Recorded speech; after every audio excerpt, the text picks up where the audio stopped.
नमस्कार, मैं सरोजनी पांडे अपने चैनल सरस्वती गंगा में आप सभी का स्वागत करती हूँ। कैसे हैं आप सभी? आशा करती हूँ अच्छे होंगे और मेहनत कर रहे होंगे, मेहनत से पढ़ रहे होंगे।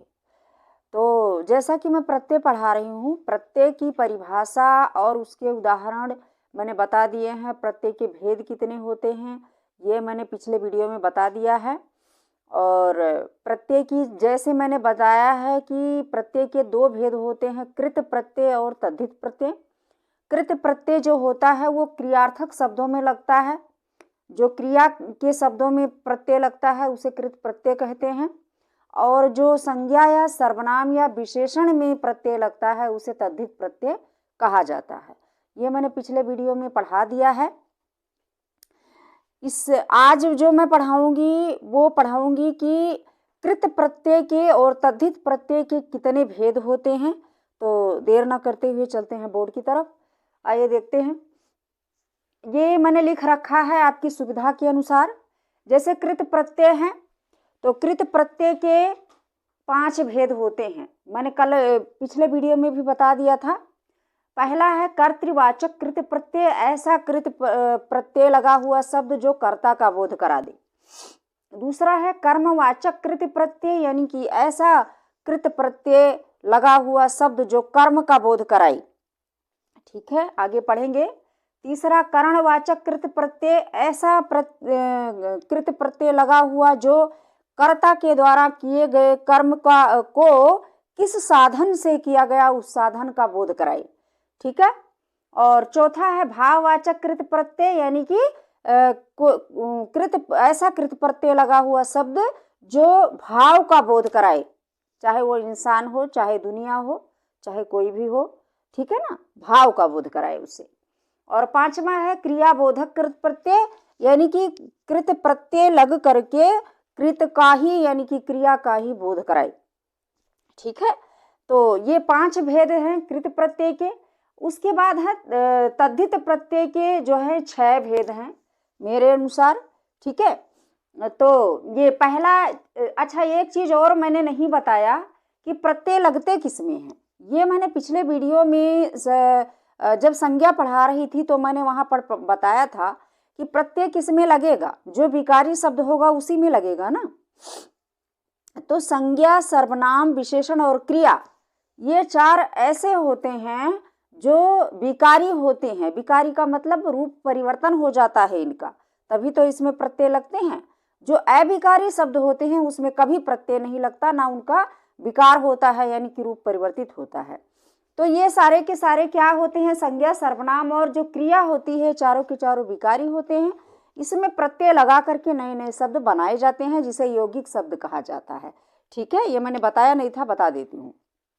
अच्छा, अब तद्धित प्रत्यय के कितने भेद हैं? 6 भेद हैं। पहला है कर्तृवाचक तद्धित प्रत्यय।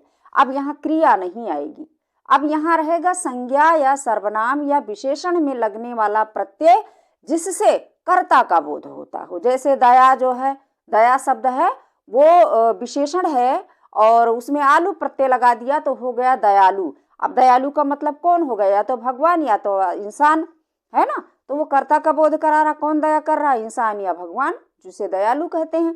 ठीक है, तो ये कर्तृवाचक तद्धित प्रत्यय। भाववाचक तद्धित प्रत्यय का मतलब वही होता है जिसे भाववाचक संज्ञा बनती है। ठीक है, जैसे मोटा से मोटापा, ठीक, तो मोटापा, बूढ़ा से बुढ़ापा, तो ये सब भाववाचक संज्ञाएं हैं। ठीक है, तो ये हो गया। उसके बाद पा जो उसमें प्रत्यय लगा वो क्या हो गया? तद्धित प्रत्यय हो गया और उससे भाववाचक संज्ञा बन गई। संबंधवाचक तद्धित प्रत्यय, संबंध, जिससे शब्द से संबंध का बोध हो और उसमें प्रत्यय लगा हुआ हो। ठीक है, ऐसे प्रत्यय हम पढ़ेंगे, चचेरा, मेरा, सामाजिक, नागरिक, है ना, सामाजिक, ऐतिहासिक, है ना, बहुत सारे, पारिवारिक। तो ये सब क्या हैं? ये सभी संबंध बोधक शब्द हैं। पढ़ेंगे ऊनता, हीनता, लघुता वाचक तद्धित प्रत्यय। हीनता या लघुता वाचक तद्धित प्रत्यय का मतलब होता है, हीनता का मतलब होता है, हीनता या लघुता का मतलब अपने से छोटा, अपने से छोटा, यानी कि या तो बड़ा होगा कोई, उससे छोटा करा जाएगा, या फिर कोई संबंध होगा जिससे छोटा करा जाएगा। पढ़ाऊंगी मैं आप लोगों को। ठीक है, उसके बाद है अपत्यवाचक या संतान सूचक तद्धित प्रत्यय। अपत्यवाचक या संतान सूचक जो तद्धित प्रत्यय होता है, तो जैसे रघु है तो क्या हो जाएगा, राघव हो जाएगा। यानी कि रघुकुल में कौन जन्म लिए थे, राघव, है ना। तो संतान सूचक तद्धित प्रत्यय होता है। जैसे कुंती तो कौंतेय, ठीक है, इस प्रकार से। वसुदेव तो वासुदेव, ठीक है, संतान सूचक। उसके बाद छठा है स्त्रीवाचक तद्धित प्रत्यय, ठाकुर ठकुराइन, ठीक है ना, बेटा बेटी, ठीक है, इस प्रकार से स्त्रीवाचक, ठीक है। तो ये हम पढ़ेंगे अगले वीडियो में। अभी हम इसको पढ़ेंगे पहले कि जो कर्तृवाचक कृत प्रत्यय है उसका मतलब क्या होता है और उसकी परिभाषा क्या है।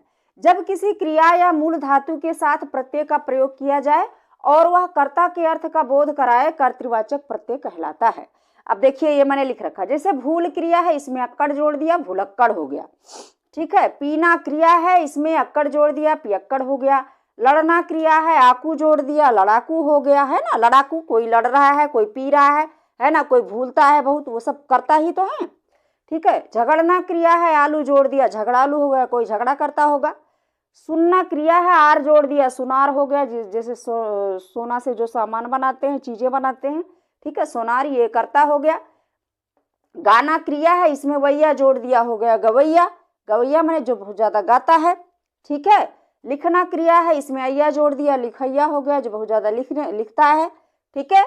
अड़ना क्रिया है, यल जोड़ दिया, अड़ियल। सड़ना क्रिया है, यल जोड़ दिया, सड़ियल। यानी कि ये किसी की प्रवृत्ति होती है, किसी की विशेषता होता है, इस प्रकार के होते हैं, ठीक है। तो कर्ता का बोध करा रहा। तैरना क्रिया है, आंख जोड़ दिया, तैराक हो गया, जो बहुत ज्यादा तैरने में माहिर होता है, ठीक है। लेना क्रिया है, दार जोड़ दिया, लेनदार हो गया, देनदार हो गया, देना दार, ठीक है। तो ये सभी क्या हो गए, लेनदार देनदार। पढ़ाकू, पढ़ना क्रिया है, आकू जोड़ दिया, पढ़ाकू, पढ़ने वाला, बहुत ज्यादा पढ़ता है। पठ प्लस अक, पाठक हो गया। इसी प्रकार गा प्लस अक, गायक हो गया। लिख प्लस अक, लेखक हो गया, है ना। इसी तरीके से होता है पालनहार, तारनहार, ठीक है, लेखनहार। तो ये देना क्रिया होती है, दाता, दाता। तो ये सब किससे बने हुए हैं, सभी के सभी क्रिया से बने हुए हैं जो कर्ता का बोध कराते हैं, ठीक है। तो ये था कर्तृवाचक कृत प्रत्यय लगे हुए शब्द जो कर्ता का बोध करा रहे हैं। अब चलिए अगला पढ़ते हैं हम, कर्मवाचक कृत प्रत्यय। दूसरा है कर्मवाचक कृत प्रत्यय और तीसरा है करणवाचक कृत प्रत्यय। कर्मवाचक और करणवाचक कृत प्रत्यय से बने शब्द को पहचानना बड़ा मुश्किल होता है। कोई कुछ कहता है, कोई कुछ कहता है, समझ में नहीं आता कि कौन सा करणवाचक है और कौन सा कर्मवाचक है। तो मैं इन दोनों को कंबाइंड पढ़ाऊंगी, परिभाषा लिखने की जरूरत नहीं है। कर्मवाचक कृत प्रत्यय का क्या है, ऐसे प्रत्यय लगे हुए शब्द जो कर्म का बोध कराए। करणवाचक कृत प्रत्यय का की परिभाषा है, ऐसे प्रत्यय लगे हुए शब्द, कृत प्रत्यय लगे हुए शब्द जो साधन का बोध कराए। यही रहेगा दोनों में, इसलिए मैंने इसे लिखा नहीं है, मैं बता देती हूँ। चलिए ये उदाहरण देख लेते हैं। ये कर्मवाचक प्रत्यय लगे हुए हैं और ये करणवाचक प्रत्यय लगे हुए हैं। ध्यान दीजिएगा, पढ़ना, लिखना, रोना, गाना, सोना, ये सब हमारे कर्म हैं, ठीक है, कि जो ये सब हमें काम, ये हमारा कर्म है, ये हमें करना होता है, ठीक है। क्या कर रहे हो, पढ़ रहे हैं, तो पढ़ना क्या है, कर्म है। क्या कर रहे हो, लिख रहे हैं, तो लिखना क्या है, कर्म है। यानी कि अगर कर्म निकालना हो तो क्या प्रश्न करके पूछा जाए, कर्म अपने आप निकल के आ जाता है। तो पढ़ना लिखना, हर काम जो हमारा होता है वो हमारा कर्म होता है। उसके बाद है बिछौना। अब यहाँ पर दिक्कत होती है, देखिए यहाँ बिछौना लिखा है, यहाँ खिलौना लिखा है, ठीक है। बिछौना को बिछाएंगे, ठीक है, बिछौना को बिछाएंगे ऐसे कहते हैं ना, लेकिन खिलौना से खेलेंगे, खिलौना से खेलेंगे। तो जहाँ कर्म को आता है, जिस शब्द के साथ को आता है वो कर्मवाचक शब्द होता है, और जिसके साथ से आता है वो करणवाचक यानी साधन के रूप में प्रयोग होता है, जहाँ से आता है, ठीक है। खिलौना से खेलेंगे, ठीक है। बिछौना को बिछाएंगे, तो बिछौना के साथ को आ रहा है, खिलौना के साथ से आ रहा है। इसका मतलब हुआ कि जो खिलौना है ये कर्णवाचक कृत प्रत्यय लगा हुआ है, इसमें ये कर्णवाचक शब्द है, और जो बिछौना है ये कर्मवाचक शब्द है। ऐसे ओढ़नी को ओढ़ेंगे, ठीक है, ओढ़नी को ओढ़ेंगे। सूंघनी को सूंघेंगे, चटनी को चाटेंगे, ये जानते हैं। बिछना, बिछना शब्द से में औना लगा हुआ है तो ये बिछौना बना है। ओढ़ शब्द में नी लगा है तो ये ओढ़नी बना है, नी प्रत्यय लगा है। सूंघना में नी प्रत्यय लगा है, सूंघनी बना हुआ है।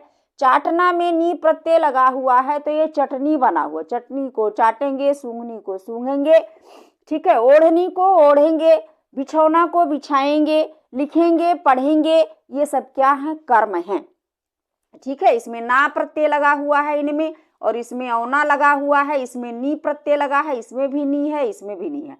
अब ये देख लेते हैं, देखिए बेल प्लस न, बेल माने बेलना, बेलना किसी चीज को बेलना, रोटी को बेलना, ठीक है ना। तो ये क्रिया है, इसमें ना प्रत्यय लगा देते हैं तो ये हो जाता है बेलन।